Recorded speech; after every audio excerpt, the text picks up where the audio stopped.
À un moment donné, il faut avoir le courage de se dire une vérité simple. Si le respect n'est pas servi, il faut quitter la place. Il ne faut jamais rester là où tu n'es pas reconnu à ta juste valeur.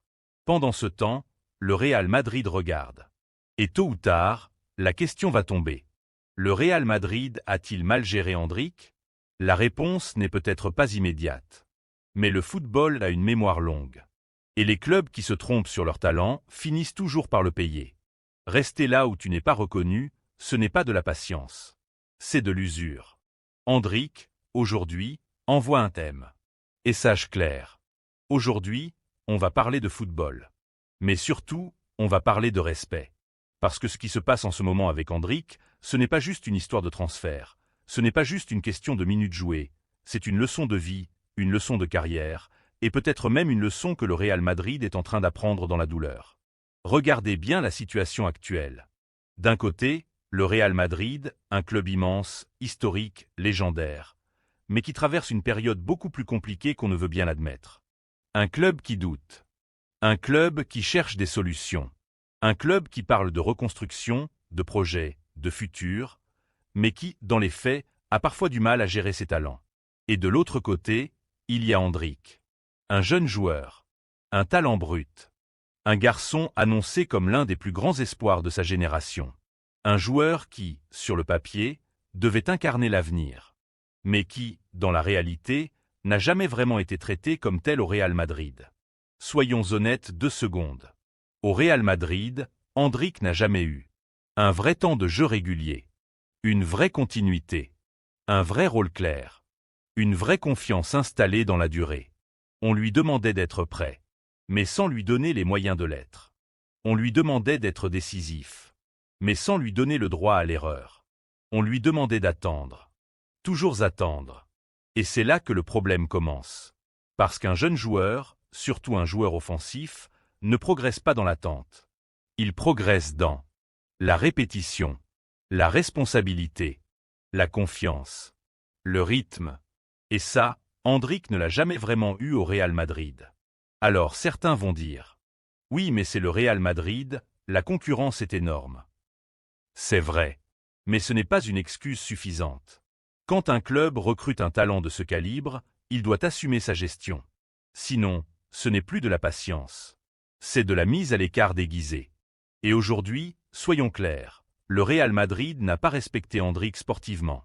Pas par manque de considération humaine, mais par choix de gestion. Et dans le football moderne, le manque de respect sportif, ça se paye toujours un jour ou l'autre. Pendant ce temps-là, le Real Madrid va mal. Résultats irréguliers. Manque d'intensité. Manque de solutions offensives. Dépendance à certains joueurs. Doute collectif.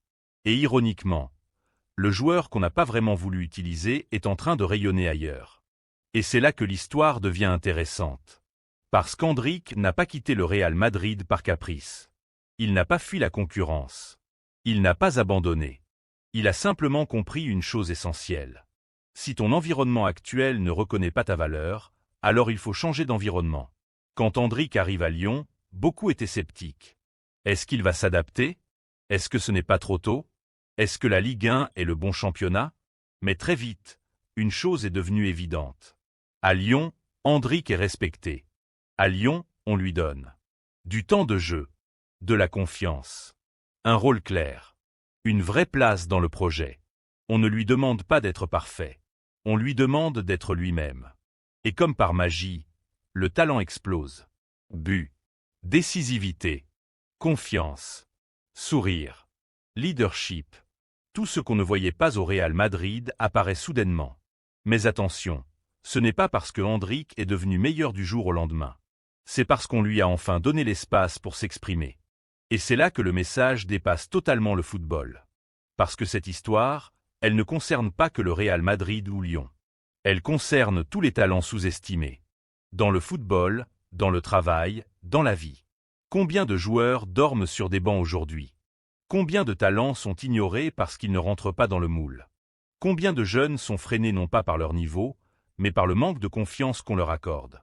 Et à un moment donné, il faut avoir le courage de se dire une vérité simple. Si le respect n'est pas servi, il faut quitter la place.